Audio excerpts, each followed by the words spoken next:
Hey guys, welcome back to one trade. So weekend discussion ఉండేది కదా, దాంట్లో ఈరోజు మాట్లాడుతున్న టాపిక్ ఒక స్ట్రాటజీని ఎలా బిల్డ్ చేసుకోవాలి, లేకపోతే ఒక స్ట్రాటజీని ఎలా క్రియేట్ చేసుకోవాలి అనే దాని గురించి మనం మాట్లాడదాం.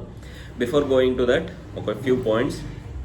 అంటే నా వీడియో అని కాదు, మీరు ఎక్కడ యూట్యూబ్ వీడియో చూసినా, ఎక్కడ నేర్చుకుంటున్నా కూడా ఫుల్గా చూడండి, ఫుల్గా నేర్చుకోండి. ఎందుకంటే ఎవరైతే ఎక్స్పీరియన్స్తో చెప్తున్న వాళ్ళు జస్ట్ ఇలా స్కిప్ చేసుకుంటూ మీరు చూసుకుంటూ వెళ్తుంటే మధ్యలో ఇంపార్టెంట్ పాయింట్స్ అనేది మిస్ అవుతూ ఉంటారు. సో ఆ ఇంపార్టెంట్ పాయింట్స్ మిస్ అవ్వడం వల్ల మీరు ఆ వీడియో చూసి కూడా వేస్ట్. స్కిప్ చేసుకుంటా లేదు, అసలు నేను ఇలా స్కిప్ చేసుకుంటూ చూస్తా అంటే అసలు వీడియో చూడకున్నా పర్లేదు అన్నట్టు. అంటే నా వీడియో అసలు నా వీడియో చూసినా పర్లేదు, చూడకపోయినా పర్లేదు, నాకన్నా ఎక్స్పీరియన్స్ వాళ్ళు చెప్పే వీడియోస్ అయినా కూడా మీరు స్కిప్ చేసుకుంటూ చూడకుండా చూస్తూ వెళ్ళొద్దు, స్కిప్ చేయొద్దు. అంటే న్యూస్ బేస్డ్ ఛానల్స్ ఎలా స్కిప్ చేసినా పర్లేదు, ఎందుకంటే మనం ఇన్స్టాగ్రామ్ కానీ ఫేస్బుక్ కానీ అక్కడిక్కడ చూస్తుంటే మనకు ఆ న్యూస్ కవర్ అవుతూ ఉంటాయి, ట్విట్టర్ ఓపెన్ చేసినా కూడా. కానీ టెక్నికల్గా వచ్చేసరికి వాళ్ళ ఎక్స్పీరియన్స్ షేర్ చేసుకుంటున్నప్పుడు మధ్యలో తగులుతాయి అన్నట్టు పాయింట్స్. చార్ట్ ప్యాటర్న్స్ ఎక్స్ప్లెయిన్ చేసేటప్పుడు కానీ, ప్రైస్ యాక్షన్ ఎక్స్ప్లెయిన్ చేసేటప్పుడు కానీ, ఇండికేటర్స్ కానీ, మూవింగ్ యావరేజ్ కానీ ఇవి ఎక్స్ప్లెయిన్ చేసేటప్పుడు ఏంటంటే మధ్యలో కొన్ని పాయింట్స్ అనేవి వాళ్ళకి తెలియకుండా వస్తూ ఉంటాయి. అవి ఏంటంటే మనకు రెఫరెన్స్గా యూజ్ అవుతూ ఉంటాయి నెక్స్ట్ మీరు స్ట్రాటజీలు బిల్డ్ చేసుకోవడానికి. అది చెప్పడానికి పాయింట్ చెప్పా. అందుకే ఒక స్ట్రాటజీ క్రియేట్ చేయాలి అంటే ఫస్ట్ నువ్వు కంప్లీట్గా ఒక టాపిక్ గురించి తెలిసి ఉండాలి అన్నట్టు. అలా ఉన్నప్పుడు మాత్రమే బిల్డ్ చేసేసుకుంటాం. ఏదో నామకే చూసామా, 10 minutes వీడియోని 1 minute స్కిప్ చేసుకుంటూ చూసామా, ఆ చూడకపోయినా పర్లేదు అన్నట్టు. అంటే నాదని కాదు, నా చూడకపోయినా పర్లేదు, నో ప్రాబ్లం. నాకేంటంటే నా రెఫరెన్స్ కోసమే, మీరు నేర్చుకుంటా అంటే చూడవచ్చు, లేకుంటే లేదు. సో కమింగ్ టు మన పాయింట్. సో అసలు స్ట్రాటజీని ఎలా బిల్డ్ చేసుకోవాలి?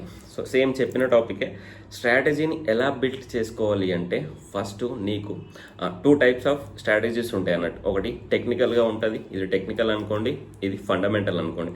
సో ఫండమెంటల్గా కొంచెం డెప్త్ కావాలి అని అనుకుంటే మనం కొంచెం ఫైనాన్షియల్ బ్యాక్గ్రౌండ్ అయి ఉండాలి, లేకపోతే దాని గురించి ఎక్కువ చదువుతూ అయిన ఉండాలి. ఇదేంటి ఫండమెంటల్గా ఉండాలి. టెక్నికల్గా ఉండడానికి ఏంటి అంటే చార్ట్స్ రీడ్ చేయడం తెలియాలి. చార్ట్లు హిస్టరీ ఎలా రిపీట్ అయింది, ప్రీవియస్గా హిస్టరీలో ఎలా ప్రజెంట్ అయ్యాయి చార్ట్స్, నెక్స్ట్ ఎలా ప్రజెంట్ అవ్వబోతున్నాయి అనే వాటిపైన వచ్చేదే టెక్నికల్. ఫండమెంటల్ అనేది కొంచెం డెప్త్గా ఉండాలి. కంపెనీ బ్యాలెన్స్ షీట్ చదవడం రావాలి, ద ఫైనాన్షియల్ రిజల్ట్స్ అర్థం చేసుకోవాలి, వాళ్ళు క్రియేట్ చేసే మీటింగ్స్ కానీ అవి కొంచెం అటెండ్ అయ్యి దాని నుంచి కొన్ని పాయింట్స్ నోట్ చేసుకోవాలి. ఆల్రెడీ మన పెద్ద పెద్ద ఛానల్స్ ఉన్నారు, వాళ్ళు చెప్తుంటారు కాబట్టి అవి కొంచెం అర్థం చేసుకున్నాం. మనకు అంత ఓపిక లేదు, మనం అంత నాలెడ్జ్ పర్సన్ కాదు. సో దీన్ని కొంచెం దూరం పెడతాను నేను, దీన్ని కొంచెం ఎక్కువ దగ్గర పెట్టుకుంటాను అన్నట్టు. ఇది కొంచెం దూరం ఉంటుంది, ఇది కొంచెం ఎక్కువ దగ్గర ఉంటుంది, ఎందుకంటే టెక్నికల్గా నేను ఫిక్స్ అన్నట్టు. సో మీరు కూడా ఇదా లేకపోతే ఇదా, ఏదైనా ఒకటి ఫస్ట్ నీ మైండ్లో సెట్ చేసుకోవాలి. ఓకే, ఈ రెండిట్లో ఒకటి చూస్ చేసుకున్న తర్వాత ఫస్ట్ దీని గురించి డిస్కస్ చేద్దాం. ఇది టెక్నికల్గా ఏంటంటే, సో దీంట్లో ఫస్ట్ మనం నేర్చుకోవాల్సింది price action. Okay, price action తర్వాత అసలు ట్రెండ్ ఎలా మూవ్ అవుతుంది, అప్ ట్రెండ్లోనా, డౌన్ ట్రెండ్లోనా, కన్సోలిడేషన్, ఈ 3 తెలియాలి. ఈ 3 తెలిసిన తర్వాత ఓకే ప్యాటర్న్స్ ఏ విధంగా ఫామ్ అవుతున్నాయి, ఓకే ప్యాటర్న్స్ ఏ విధంగా ఫామ్ అవుతున్న తర్వాత బ్రేక్అవుట్ ఎలా అవుతుంది, ఇదే ప్యాటర్న్ బ్రేక్అవుట్ ట్రేడింగ్ అని నెక్స్ట్ మనం చూస్తాం. బ్రేక్అవుట్ ఎలా అవుతుంది, మూవింగ్ యావరేజ్ సపోర్ట్ ఎలా తీసుకుంటుంది, ఓకే అదే ఇండికేటర్స్ ఎలా పనిచేస్తున్నాయి, మ్యాక్ట్ కానీ ఆర్ఎస్ఏ కానీ ఇంకేదేదో ఉంటాయి వాళ్ళకి. సో అంత నేను వాడను. సో ఈ ఇండికేటర్స్ ఎలా వర్క్ చేస్తున్నాయి, నెక్స్ట్ ట్రెండ్ లైన్స్ ఎలా పనిచేస్తున్నాయి, ఓకే ట్రెండ్ లైన్స్ ఎలా పనిచేస్తున్నాయి, ఇలా ఇంకేదైనా ఉంటే ఇంకా ఈ ప్రైస్ యాక్షన్ రిలేటెడ్గా, టెక్నికల్గా రిలేటెడ్గా ఇవన్నీ నేర్చుకుంటూ ఈ టాపిక్ ఫుల్ నేర్చుకోవాలన్నట్టు. మన స్ట్రాటజీలు క్రియేట్ చేసేదే వీటి నుంచి. మళ్ళీ కొత్త టాపిక్స్ ఏం రావు, కొత్త సబ్జెక్ట్ లెక్క నుంచి రావు. సో ఓన్లీ ఇంతే అన్నట్టు. వీటి నుండి వచ్చిన దగ్గర నుంచే నువ్వు స్ట్రాటజీని బిల్డ్ చేసుకోవాలి. ఓకే, అది నేను చెప్తుంది అన్నట్టు. అంతేగాని ఏదో వీడియో ఇలా చూసుకుంటూ వెళ్ళామా, వేరే దగ్గర అయినా పెద్ద పెద్ద ఛానల్స్ వాళ్ళు చెప్తూ ఉంటారు మంచి ఫండమెంటల్ అనాలిసిస్ కానీ టెక్నికల్ అనాలిసిస్, స్కిప్ చేసుకుంటూ వెళ్తా అంటే కొన్ని పాయింట్స్ మిస్ అవుతూ ఉంటాయి అన్నట్టు. మేజర్గా క్యాండిల్ స్టిక్స్ ఫార్మేషన్, ప్రైస్ యాక్షనే అన్నిటికంటే తోపు.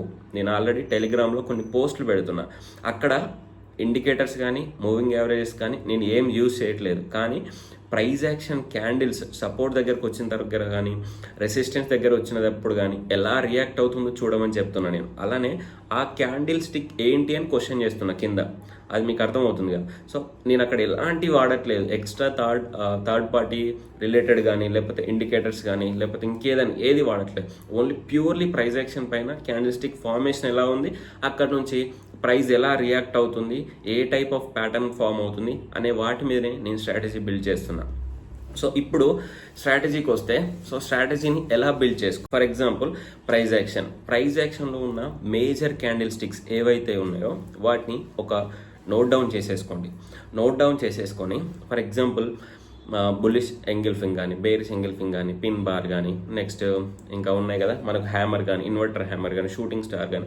సో దీనికి ఒకటి తీసుకోండి ఫస్ట్, బుల్లిష్ ఎంగిల్ఫింగ్. దీనికి రిలేటెడ్గా కొన్ని చార్ట్స్ చూడండి. ఓకే, ఆ చార్ట్స్ ఎక్కడెక్కడ ఫామ్ అవుతున్నాయి అనేవి జస్ట్ స్నాప్ తీసేసుకొని పక్కన వేరే నోట్ ప్యాడ్లో పెట్టేసుకోండి. ఈ చార్ట్ ఉంది కదా, ఇది చార్ట్ పక్కన notes, points to be noted. ఏమేమి, అసలు ఎక్కడ ఫామ్ అయింది, ఓకే, అసలు ప్రైస్ ఎక్కడి నుంచి వచ్చి బ్యాక్ వచ్చి ఎక్కడ ఫామ్ అవుతుంది, ఇక్కడ నుంచి ఈ క్యాండిల్ వచ్చిన తర్వాత నెక్స్ట్ ప్రైస్ ఎలా మూవ్ అయింది, పైకి మూవ్ అయిందా కిందికి మూవ్ అయిందా, ఎంట్రీ ఎక్కడ అవుతున్నాయి, ఇలా ఒక నెంబర్ ఆఫ్ చార్ట్స్ తీసుకోవాలి. ఒక 10 చార్ట్స్ దేనికి రిలేటెడ్, బుల్లిష్ ఎంగల్ఫింగ్ రిలేటెడ్వే 10 చార్ట్స్ దొరకబట్టుకోవాలన్నట్టు. మీరు చూసుకుంటా పోతుంటే సింపుల్గా దొరుకుతాయి.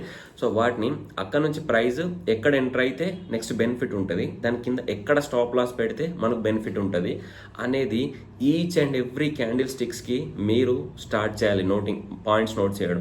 అంతేగాని ఏదో వీడియో చూసి పక్కకు పెట్టానా అయిపోయిందా అంటే అయిపోయింది, అది నీకు రాదు ఎవరికి రాదు. అలా ఆ వీడియో నుంచి నువ్వేం నేర్చుకున్నావు, ఆ నేర్చుకున్న దానిపైన నువ్వు వర్కౌట్ చేస్తున్నావా లేదా, దాని నుంచి కొంచెమైనా నేర్చుకుంటున్నావా లేదా అనేది ఇంపార్టెంట్. వీడియోస్ అందరం చూస్తాం పక్కన పెట్టేస్తాం. కానీ ఎవరైతే ఆ వీడియో నుంచి లేకపోతే ఆ టాపిక్ నుంచి కంటెంట్ క్రియేట్ చేసేసుకొని దానిపైన వర్కౌట్ చేస్తారో వాళ్ళే స్ట్రాటజీని బిల్డ్ చేసుకుంటారు. కొన్ని కామెంట్ సెక్షన్లో పెట్టారు మనకి స్ట్రాటజీని ఎలా బిల్డ్ చేసుకోవాలి అనేది. ఇదే స్ట్రాటజీ అంటే ఏం కొత్తగా ఉండదు, ఉన్న వాటి నుంచే ఎంట్రీ ఎక్కడ, స్టాప్ లాస్ ఎక్కడ, ఎగ్జిట్ ఎక్కడ, నీ రిస్క్ ఎంత పర్ ట్రేడ్కి క్రియేట్ చేయడమే స్ట్రాటజీ.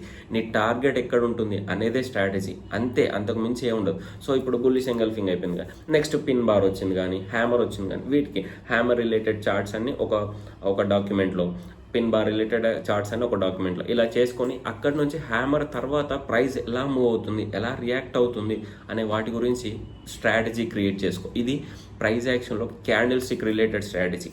ఓకే, అంటే నేను తర్వాత చెప్తా ఉంటాను ఇంకా ఫర్దర్గా. కానీ మీరు అప్పటి నుంచి ఆల్రెడీ మనం ఈ ప్యాటర్న్స్ గురించి చేసాం, క్యాండిల్ స్టిక్స్ గురించి చేసాం కాబట్టి మీరు ఇప్పటి నుంచి స్టార్ట్ చేయాలి స్ట్రాటజీని డిక్ చేయడం. అసలు ఏ స్ట్రాటజీ నీకు సూట్ అవుతుందా డిక్ చేయడం స్టార్ట్ చేస్తేనే నువ్వు ఫర్దర్గా ప్రిపేర్ అవుతావు. ఎలా అంటే సో దాన్ని ఆ చార్ట్స్ ఇలా ప్రిపేర్ చేసుకున్న చార్ట్స్ నెక్స్ట్ ఫ్యూచర్గా ఎలాంటి చార్ట్ ఏదైనా వస్తే దాన్ని పేపర్ ట్రేడింగ్ స్టార్ట్ చేయండి. పేపర్ ట్రేడింగ్ లేకపోతే ఆల్రెడీ నాకు కొంచెం ఎక్స్పీరియన్స్ ఓన్లీ వన్ క్వాంటిటీతోని లైవ్ మార్కెట్లో చేయండి. ఒక 100 రూపాయల స్టాక్ 200 స్టాక్ లైవ్ మార్కెట్లో ఎంట్రీ తీసేసుకోండి. ఆ క్యాండిల్ పైన దాని కింద స్టాప్ లాస్ పెట్టండి. హిట్ అయిందా సైలెంట్గా ఉండండి. అసలు అక్కడ స్టాప్ లాస్ ఎందుకు హిట్ అయింది, మేబీ ఏమైనా బయట నెగటివ్ న్యూస్ అలా వచ్చిందా, లేకపోతే మార్కెట్ ఏమైనా డౌన్ అవుతుందా, అలా కూడా అవుతుంది అన్నట్టు.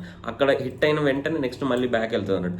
దాని టైంలో నువ్వు స్టాప్ లాస్ ఎలా అడ్జస్ట్మెంట్ చేసుకోవాలి, ఈ క్యాండిల్ వచ్చిన దగ్గర మూవింగ్ యావరేజెస్ ఎలా అవుతున్నాయి, నెక్స్ట్ ఇంకా మూవింగ్ యావరేజ్ టాపిక్ చెప్పలే, అవి ఎలా రియాక్ట్ అవుతున్నాయి, మూవింగ్ యావరేజ్ కింద స్టాప్ లాస్ ఎందుకు పెట్టాలి అనేవి తర్వాత చెప్తా.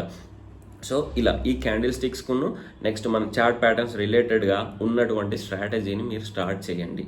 సో ఓకే, లేదు నేను జస్ట్ వింటా నేనేం చేయను అంటే దానికి ఎవ్వరూ ఏం చేయలేరు. నువ్వు ఇప్పుడు 1,00,000 రూపాయలు పెట్టి ఎవరి దగ్గర నేర్చుకుంటా అన్నా కూడా నేర్చుకోవడానికి రాదు. నువ్వు ఎంత అమౌంట్ పెట్టినావు అని కాదు, నువ్వు ఎంత టైం స్పెండ్ చేసి ఒక స్ట్రాటజీని బిల్డ్ చేసుకుంటున్నావు అనేది ఇంపార్టెంట్. ఇప్పుడు ఆయన చెప్పే స్ట్రాటజీ నీకు వర్కౌట్ అవ్వకపోవచ్చు, నేను చెప్పేది కూడా నీకు వర్కౌట్ అవ్వకపోవచ్చు. అందుకే ఎవరి హెల్ప్ అవసరం లేదు. Don't believe my quotation, don't believe anyone, learn and trade. నీకు నువ్వే ఒక స్ట్రాటజీని బిల్డ్ చేసేసుకో, నీకు నువ్వే తోపు అయిపోవాలి అంతే, అంతకు మించి ఏం లేదు. నేను పక్క వాళ్ళపైన డిపెండ్ అయి ఉంటా అంటే ఎన్ని రోజులు డిపెండ్ అయి ఉంటావు. ఈరోజు నేను చెప్తా, రేపు పొద్దున్న నేను ఇదే ఛానల్ క్లోజ్ చేసుకొని వెళ్ళిపోతాను, లేకపోతే పెద్ద వాళ్ళు ఉన్నారు వాళ్ళు చెప్తారు క్లోజ్ చేసుకొని వెళ్ళిపోతారు. అందరం స్టేబుల్ కాదు కదా. సో అందుకే మీ ఓన్గా నేర్చుకోండి, మీ ఓన్గా బిల్డ్ చేసేసుకోండి. సో ఇప్పుడు next ascending triangle, descending triangle కానీ, నెక్స్ట్ నిన్న చెప్పిన ఛానల్ రిలేటెడ్ కానీ, సో ఇలా ఇవన్నిటిని దానికి రిలేటెడ్ చార్ట్ నేను ఆల్రెడీ కొన్ని ఎగ్జాంపుల్స్ చెప్పాను. మీరు దాన్ని బేస్గా ఇంకొన్ని చార్ట్స్ తీసేసుకొని పక్కన పెట్టుకోండి. ఆ పక్కన పెట్టేసుకొని అదే టైంలో బ్రేక్అవుట్ ఉంది నోట్స్ రాసేసుకోవాలన్నట్టు. అదే టైంలో బ్రేక్అవుట్ అవుతుంది, సపోర్ట్ అండ్ రెసిస్టెన్స్ దగ్గరకు వచ్చిందా లేదా, ఎలాంటి ఏదైనా క్యాండిల్ స్టిక్ రెఫరెన్స్ వచ్చిందా లేదా, ఇలా పాయింట్స్ అని నోట్ చేసేసుకొని దీని నుంచి స్ట్రాటజీని బిల్డ్ చేసుకోవాలి. స్ట్రాటజీ అండ్ నథింగ్ బట్ వీటినే నువ్వు ఎలా థింక్ చేస్తున్నావు, వాటిని ఎలా ప్రజెంట్ చేసుకుంటున్నావు, ఎలా ఎంట్రీ తీసుకుంటున్నావు, ఎలా రిస్క్ పెట్టావు, ఎంత టార్గెట్ పెట్టావు, అందరికీ ఇదే. వాళ్ళేమో స్ట్రాటజీ అంటే పైనుంచి వస్తలేరు, లేదు కొత్త మెషిన్ లేనిలో కొందరికి ఉంటే ఆల్గో ట్రేడింగ్ అని, అది మనకు సంబంధం లేదు, ఇది ఎనఫ్ అన్నట్టు. సో దీని నుంచి స్ట్రాటజీని బిల్డ్ చేసుకోవాలి అంతే తప్ప మనకి ఏదో వచ్చింది ఏదో పోయింది, కొత్త వాళ్ళు అది నేర్పిస్తున్నారు, వీళ్ళు ఈ ఛానల్ పెట్టి ఇది నేర్పిస్తున్నారు, టాపిక్స్ అన్నీ సేమే, ఎవరు చెప్పిన టాపిక్స్ సేమే, ఎక్కడ నేర్చుకున్నా పర్లేదు, కానీ ఒక స్ట్రాటజీని బిల్డ్ చేసుకొని స్టేబుల్గా అయిన రోజే నువ్వు వర్కౌట్ అవుతావు, నువ్వు సక్సెస్ అవుతావు. సో ఇది నెక్స్ట్ మూవింగ్ యావరేజెస్ నుంచి ఇప్పటి వరకు చార్ట్ ప్యాటర్న్ స్ట్రాటజీలు మీరు స్టార్ట్ చేసేయండి. ఎవరికైతే ఇంట్రెస్ట్ ఉంటే నేనేం ఫోర్స్ చేయను, మీకు ఇంట్రెస్ట్ ఉంటే చేయండి, లేకపోతే లేదు. నెక్స్ట్ మూవింగ్ యావరేజ్ రిలేటెడ్గా స్ట్రాటజీలు వస్తాయి, అప్పుడు నేను మళ్ళీ మూవింగ్ యావరేజ్ టాపిక్స్ చెప్తా ఉంటా. దానిపైన కూడా ఇది పర్ఫెక్ట్ ఉన్నాం అనుకో మూవింగ్ యావరేజ్ అప్లై చేయడం ఈజీ. ఇది పర్ఫెక్ట్ లేకపోయినాం అనుకో మూవింగ్ యావరేజ్ అప్లై చేయడం కష్టం. నేను అందుకే చెప్తున్నా ఈ స్ట్రాటజీ ఒకటి ఫిక్స్ చేసేసుకోండి, లేకపోతే ఈ చార్ట్ ప్యాటర్న్స్ అన్నీ ఐడెంటిఫై చేయడం నేర్చుకుంటే నేను మూవింగ్ యావరేజ్ చెప్పగానే ఇది దీనికి అప్లై చేసుకుంటావు అన్నట్టు. ఇది దీనికి అప్లై చేసేసుకుంటే నువ్వు ఎక్కడ ఎంట్రీ ఎక్కడ స్టాప్ లాస్ పెట్టుకోవడం అనేది ఈజీగా తెలిసిపోతుంది. సో అందుకే చెప్తున్నా బిఫోర్ గోయింగ్ టు దట్ మీరు ఇది నేర్చేసుకొని గట్టిగా కూర్చోండి, మంచి స్ట్రాటజీలు క్రియేట్ చేసేసుకోండి. దేనిలో చార్ట్ని ఐడెంటిఫై చేయడం రావాలి ఫస్ట్, అది ఆ తర్వాత మనం ప్రొసీడ్ అయిపోతాం. నెక్స్ట్ ఒక వాల్యూమ్ అనాలిసిస్ పైన ఒక వీడియో చేయాలి, ఎందుకంటే వాల్యూమ్ అనేది ఎలా పెరుగుతుంది ఆ టైంలో అనేది చాలా ఇంపార్టెంట్. ఓకే, ఫైనల్గా చెప్తున్నా స్ట్రాటజీని క్రియేట్ చేసుకోవాలి, ఇప్పటి నుంచే స్టార్ట్ చేయాలి. ఎవరికైతే ఇంట్రెస్ట్ ఉందో వాళ్ళు చేయండి. I'm not force anyone to do or learn, అది మీ ఇష్టం, మీ ఫైనాన్షియల్ ఇష్యూస్, మీ ఫ్యామిలీ బ్యాక్గ్రౌండ్ మీకు తెలియాలి. సో అంతే, ఇది వీడియో. థ్యాంక్ యూ, జై హింద్.